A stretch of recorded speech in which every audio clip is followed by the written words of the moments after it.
Good morning students. आज हम Hindi second का फर्स्ट चैप्टर पढ़ेंगे जिसका टॉपिक है वर्ण विचार। वर्ण क्या होते हैं? वर्ण भाषा की सबसे छोटी इकाई होती है। ये वे ध्वनि चिन्ह होते हैं जिनके और टुकड़े नहीं किए जा सकते। तो हम वर्ण की परिभाषा को इस तरह भी बोल सकते हैं, भाषा की छोटी से छोटी ध्वनि को प्रकट करने वाले चिन्ह वर्ण कहलाते हैं। नेक्स्ट है वर्णमाला। सभी भाषाओं में अनेक वर्णों का प्रयोग होता है। इन वर्णों के प्रयोग से ही शब्द और शब्दों से वाक्यों का निर्माण होता है। तो भाषा के सभी वर्णों के समूह को वर्णमाला कहते हैं। हिंदी वर्णमाला में 48 वर्ण होते हैं जो ये दिए हुए हैं। नेक्स्ट है वर्णों के भेद। हिंदी वर्णमाला में 3 प्रकार के वर्ण होते हैं, स्वर, व्यंजन और अयोगवाह।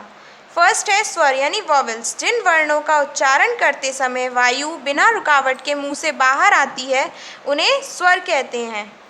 इनका उच्चारण स्वतंत्र रूप से होता है। हिंदी वर्णमाला में 11 स्वर होते हैं। नेक्स्ट है व्यंजन, कॉन्सोनेंट्स। जिन वर्णों के उच्चारण में वायु थोड़ी रुकावट के साथ मुंह से बाहर आती है उन्हें व्यंजन कहते हैं।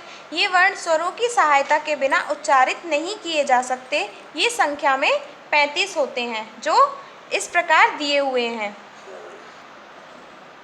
नेक्स्ट है अयोगवाह, इम्प्रॉपर कॉन्सोनेंट्स। हिंदी वर्णमाला में 11 स्वर और 33 व्यंजनों के अतिरिक्त 2 वर्ण और भी होते हैं, अंग और अह। ये दोनों स्वरों के बाद आते हैं लेकिन इनका प्रयोग स्वतंत्र रूप में नहीं होता है, इसलिए इनकी गणना ना तो स्वर में होती है और ना व्यंजन में। इसी कारण इन्हें अयोगवाह कहते हैं। इस प्रकार हम कह सकते हैं कि हम इसकी जो डेफिनेशन है, परिभाषा है, उसे हम इस तरह भी बोल सकते हैं, जो वर्ण ना तो स्वर है और ना ही व्यंजन, उन्हें अयोगवाह कहते हैं। Thank you.